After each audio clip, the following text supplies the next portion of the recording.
On a busy morning, a young black nurse races toward her hospital shift, unaware that just blocks away, a billionaire CEO is being targeted for assassination. When a gunman raises his weapon in broad daylight, the nurse doesn't run. She leaps into danger. One gunshot, one choice, and everything changes. What began as a routine morning becomes a life-or-death moment that will turn a nurse into a national hero and rewrite her future forever. Before we dive in this story, let us know where you watching from. We love to hear your thought. It was already past 8 a.m. in downtown Chicago. The city pulsed with urgency. Footsteps clattered across intersections, horns blared down Michigan Avenue, and the scent of roasted espresso drifted from open cafe windows. Danielle Porter darted between pedestrians, her scrubs stuffed into her gym bag, curls pinned back but already loosening from the morning rush. She was late. Again, Southlake Medical was still 4 blocks away, and she hadn't eaten, hadn't breathed since leaving her cramped apartment in Bronzeville. She had no idea that in the next 30 seconds, her life would fracture and reform into something she couldn't begin to imagine. Elsewhere, just a block ahead at the corner of 47th and South Wabash, Charlotte Ellingson's billionaire CEO of Ellingson Renewables sat at a small sidewalk cafe, sipping black coffee from delicate porcelain. It wasn't her usual setting. Her world was penthouse boardrooms and private jets, but her colleagues had insisted. "It's got soul," one of them had said. So she agreed, more amused than convinced. Charlotte leaned back, her blonde hair pinned neatly, her white silk blouse spotless. Around her, the laughter of old friends floated above the clink of silverware. From the outside, they looked like any successful group of women enjoying a Monday morning. But Charlotte was more than successful. She was powerful, and that power had made her enemies. She was just hours away from signing a merger that would shift the global lithium trade. Clean Energy's new gold rush. She didn't know someone had already decided she wouldn't live to see that deal signed. Across the street, a man in a gray hoodie leaned against a traffic light pole. Late 30s, average height, no one noticed him. Not the dog walker passing by, not the couple arguing over a phone bill, but Danielle saw him. She had just turned the corner, barely missing a delivery cyclist, when her breath caught. Something was off. Her eyes scanned instinctively, nursing sharpened her senses over the years. She saw the angle of his shoulders, the way he gripped the strap of his duffel bag, the weight in his stare. Then she saw the gun. It glinted just briefly under the sleeve of his jacket as he reached inside. Her stomach dropped. Time didn't slow. It cracked wide open. Danielle dropped her bag without thinking. She bolted across the street, weaving through oncoming traffic like a flame chasing oxygen. No plan, no pause, just motion. The man stepped off the curb, both hands on the weapon now, his eyes locked on Charlotte. Charlotte looked up at the wrong time. She saw him, froze. Her teacup tipped. Her friend's voice faltered mid-sentence. Danielle didn't shout. There wasn't time. She launched herself forward. The gunshot cracked like thunder, slicing through conversation and clattering dishes. People screamed, chairs scraped against concrete. A glass shattered. Danielle's body collided with Charlotte's just as the bullet struck. It hit her in the shoulder, slamming her backward against the edge of the table. She didn't scream. Her body couldn't. Her vision flashed white, then blood. Charlotte's scarf turned red as she reached out, catching Danielle before she hit the pavement. "No, no, no! Stay with me!" Charlotte gasped, pressing trembling hands to the wound. "Don't you dare close your eyes!" Danielle's lips parted, her voice, thin and cracked, barely audible. "Are you okay?" "Don't speak," Charlotte snapped, panicked but focused. "Help is coming. Just hold on." The world blurred. A construction worker tackled the gunman before he could flee. A delivery driver kicked the weapon away. Chaos reigned. People ducked, screamed, ran, but Charlotte didn't move. She held Danielle's face in her hands like it was made of glass. Blood soaked the concrete. Sirens screamed in the distance. 5 minutes later, paramedics arrived. One of them barked, "What's her name?" Charlotte blinked. "I don't know." As the ambulance doors slammed shut, Charlotte climbed in beside the bleeding woman who had saved her life. She didn't look back. The ambulance screamed through the streets, slicing through Monday traffic with urgency and grief. Inside, Charlotte gripped Danielle's hand like it was the only solid thing left in the world. Her own hands were drenched in blood. Her blouse, once pristine, was ruined, clinging to her with damp weight. But she didn't care. All she could see was Danielle's face, pale and fluttering in and out of consciousness. Her eyes rolled, her lips moving but making no sound. The paramedics worked around them, voices sharp and fast. "BP's dropping, pulse weak, clavicle shattered. We need to intubate now." One of them applied pressure to the wound, his gloved hands firm. Danielle winced but didn't cry out. She was slipping under. Charlotte leaned in close, her voice trembling. "Stay awake. Just keep breathing. You're going to be okay." They pulled into South Lake Medical's emergency entrance within minutes, but it felt like an hour. A trauma team waited outside, already prepped. As they pulled Danielle from the ambulance, Charlotte followed without hesitation, ignoring her own security team shouting her name. Cameras had already started flashing, phones raised, chaos building. But none of it touched her. The only thing she saw was the young woman who had stepped in front of a bullet. "We're taking her into trauma," someone said. "You can't come in." Charlotte stopped at the glass doors, breathless. Her heart pounded in her throat. She watched through the window as the medical team disappeared with Danielle down a bright hallway. Hours passed. Charlotte never left the corridor. She refused food, water, even a fresh change of clothes. People came and went, her legal counsel, her executive assistant, 2 local detectives. She waved them off. Nothing mattered right now. Her heels lay discarded beside the bench. Her phone had buzzed itself into silence. News of the attempted assassination had already reached the media. Talk shows, finance channels, headlines screamed her name. But none of it touched her. She was still reliving the moment. Danielle's voice, so faint. "Are you okay?" That question haunted her more than the gunshot itself. Through the glass of the ICU, she watched the operating team move. Lines. Tubes. Blood bags. Monitors beeped in stuttering rhythm. At one point the sound flatlined, and Charlotte's breath caught. But then it returned, faint but steady. "We're losing her. No, wait, hold pressure. We've got rhythm again. She's in shock. Push O negative now."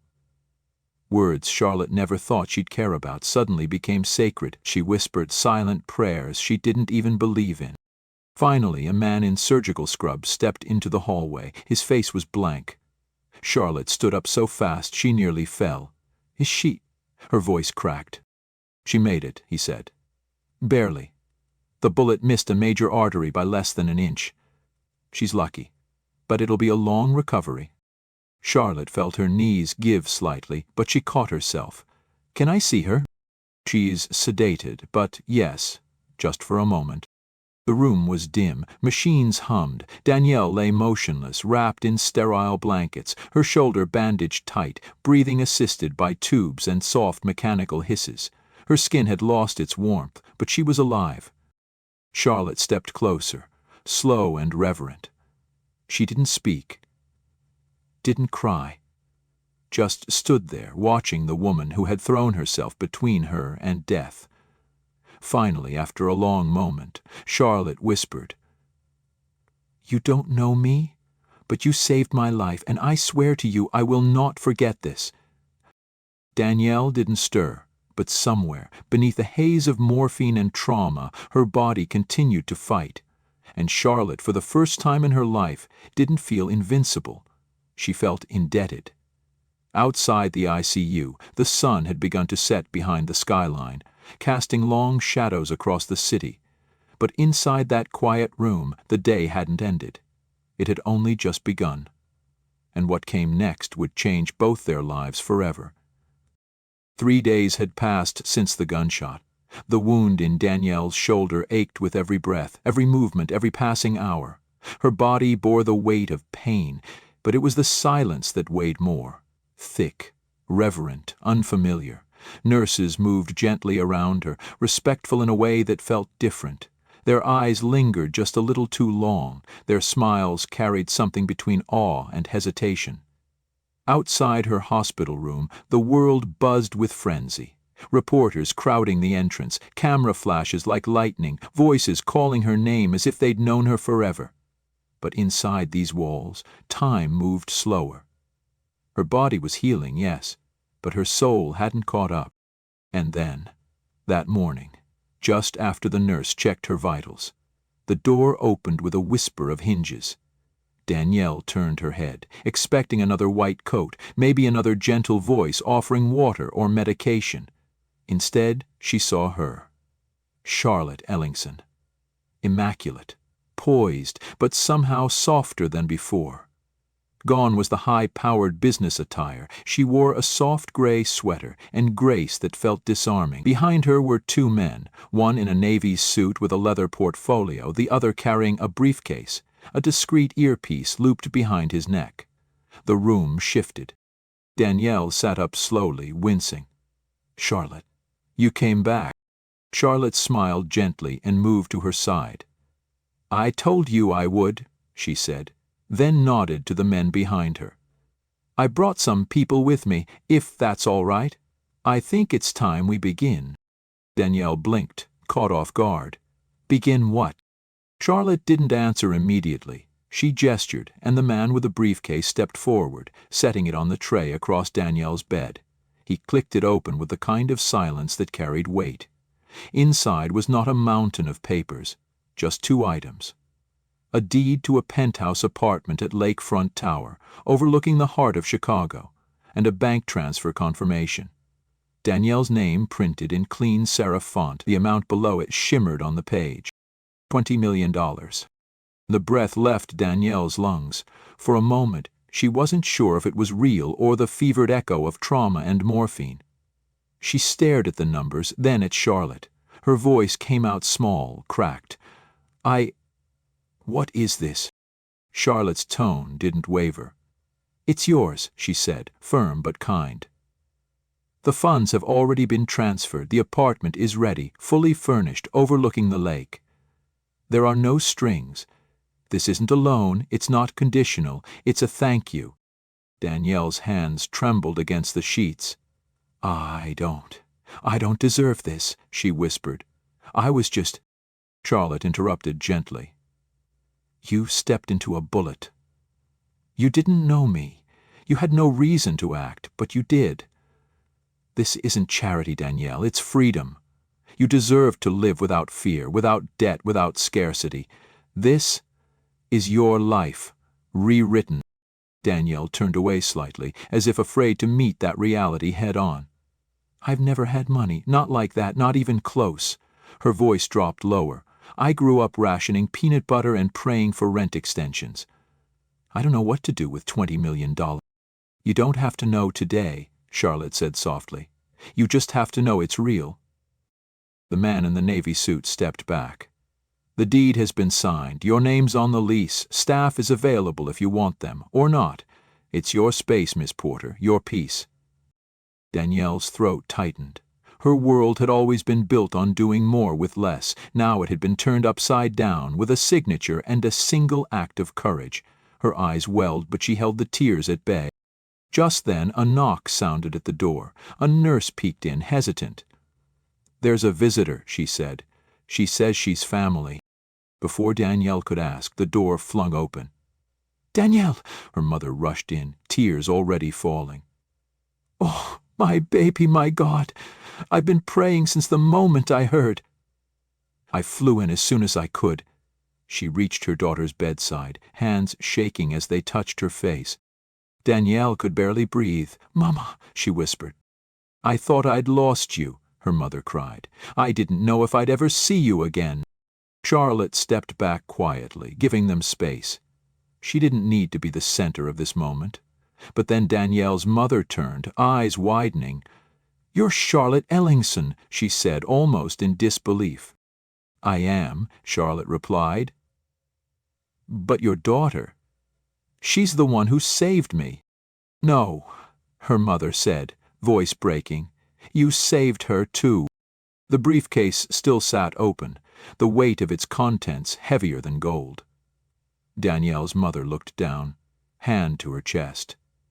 "What is all this?" Charlotte spoke with intention. "It's a thank you, a home, a future, a promise."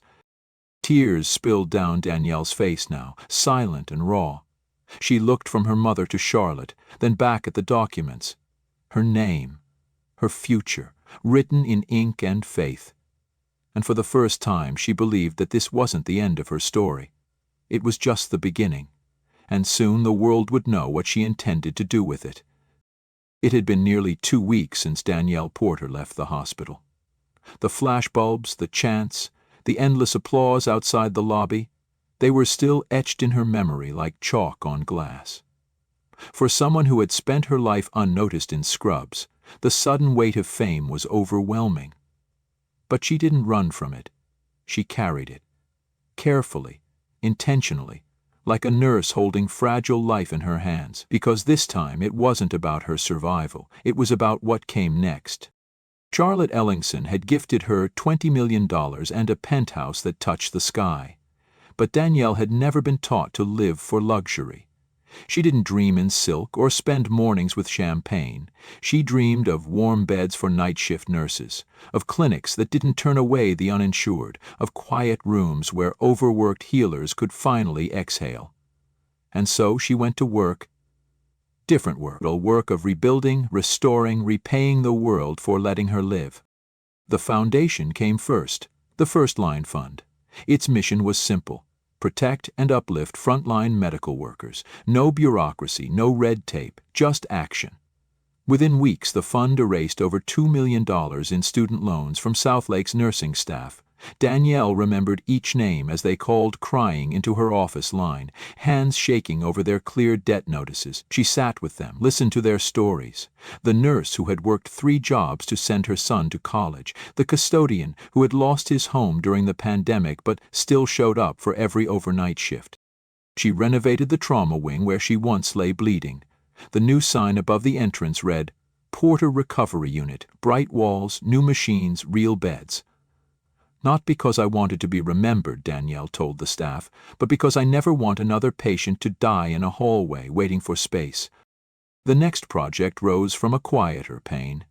In a forgotten corner of South Side, she transformed a shuttered school into the Haven House, a shelter for nurses and healthcare workers who had lost their homes to fire, eviction, or circumstance. The space was filled with soft linens, nourishing meals, therapy sessions, and transportation to and from clinics. For the first time, these healers had a place to rest that didn't require them to beg. Charlotte watched all of it unfold from a distance, not as a benefactor but as a witness. She attended only one press conference, standing silently at the back as Danielle, in a navy blazer 2 sizes too big, choked back tears while cutting a ribbon with trembling hands. 6 months later, Danielle stood under the arched glass dome of the Global Healthcare Summit in Geneva. Lights bathed the grand ballroom in warm gold. Hundreds of the world's top physicians, policymakers, philanthropists, and over 150 nurses flown in from crisis zones gathered not to honor innovation or discovery, but to hear from a young nurse who had once stepped into a bullet without knowing whom she was saving. Danielle stood center stage, the keynote banner glowing behind her, restoring humanity in healthcare. She took a breath, deep and grounding, and faced the crowd. "I never thought I'd be here," she began, her voice low but steady. "I didn't grow up with microphones or applause. I grew up with rationed groceries and overdue notices taped to our door. I spent most of my life invisible, just one nurse in a sea of overworked, underpaid souls. I used to dream of silence, not spotlights." Laughter trickled gently through the audience. Danielle smiled, just faintly. "But sometimes," she continued, "life doesn't wait for permission. It throws you into the light, not to reward you, but to test you. I didn't run toward danger that morning because I wanted recognition. I didn't know who Charlotte Ellingson was. I saw someone in danger and I moved." A hush settled over the room, thick and reverent. The image behind her changed. A photo of Danielle weeks earlier, standing in front of the Haven House cutting the ribbon, surrounded by staff and residents. The audience watched silently as more images played. A young nurse opening her debt clearance letter, sobbing into her hands. A new pediatric recovery unit being unveiled with Danielle's name carved softly into the wall. A mobile clinic parked in a rural town with counselors, nutritionists, and sleep pods for burnt-out staff. "I could have used that money to disappear," Danielle said. "But I thought about the people I knew who would never get this miracle, so I stayed. I gave back, because someone once told me, the world doesn't change from the top down, it changes from the front line." She stepped away from the podium, walking slowly as the final image played, a soft white feather over a nurse's cap. The logo of her foundation, a promise to protect those who protect us. The ballroom erupted in applause, rising like a wave. People stood, some wiped away tears. But Charlotte, seated in the third row in a simple black dress, didn't move. She only watched, eyes full of memory and pride, watching not the woman she had given a gift to, but the woman who had transformed that gift into a movement. Danielle bowed her head slightly, soaking in the applause, but this wasn't her final moment, because there was still one more chapter waiting on the horizon. The applause still echoed through the halls of the shining glass hotel when Danielle quietly slipped out the side exit. She didn't wait for the press. She didn't need more interviews or another lens to capture her gratitude. She needed air, something unfiltered, something still. Her assistant and security detail trailed behind, but she waved them off, gently. She wasn't running from the moment. She was holding it, letting it breathe. 30 minutes later, she stood barefoot on the private balcony of her penthouse suite, overlooking the sparkling lights of Geneva. The evening air was cool, kissed with alpine breeze. In the distance, the snow-capped peaks stood like ancient witnesses, solemn and quiet, as if even the mountains knew something remarkable had happened tonight. Behind her, the glass door opened with a soft whisper. Charlotte stepped out, holding 2 mugs of steaming chamomile tea. No diamonds, no press badges, just quiet elegance wrapped in a cardigan and calm. "Thought you could use something real," she said gently, handing 1 mug over. Their fingers brushed, familiar now, warm with history. Danielle accepted the tea, her hands wrapped around the porcelain like it held more than warmth. "Thank you," she said, her voice low. "For everything?" They stood side by side in silence for a long while, watching the city flicker beneath them. No cameras, no audience. Just 2 women and the weight of a moment that had reshaped them both. After a long pause, Danielle spoke. "Do you ever think about that day, the cafe, the gunshot?" Charlotte nodded slowly. "Every morning," she whispered. "Sometimes I still hear it. The sound of it, the silence after." Danielle exhaled, a breath she didn't know she'd been holding. "Me too." Another silence passed, but it wasn't heavy. It was full, lived in. Charlotte turned to her, eyes glassy but steady. "You've done more with your second chance than most people ever do with their first." Danielle offered a tired smile. "I had a good teacher." Charlotte raised a brow. "No," she said, "you taught me. I had power, you showed me purpose." The lights below shimmered like constellations. The world, vast and chaotic, looked so small from up here.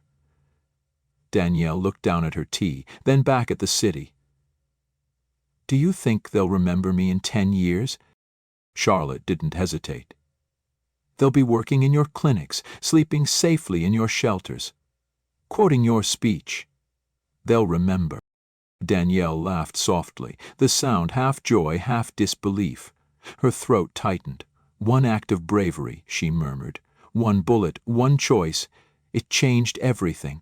Sometimes, the lives we save end up saving ours in return."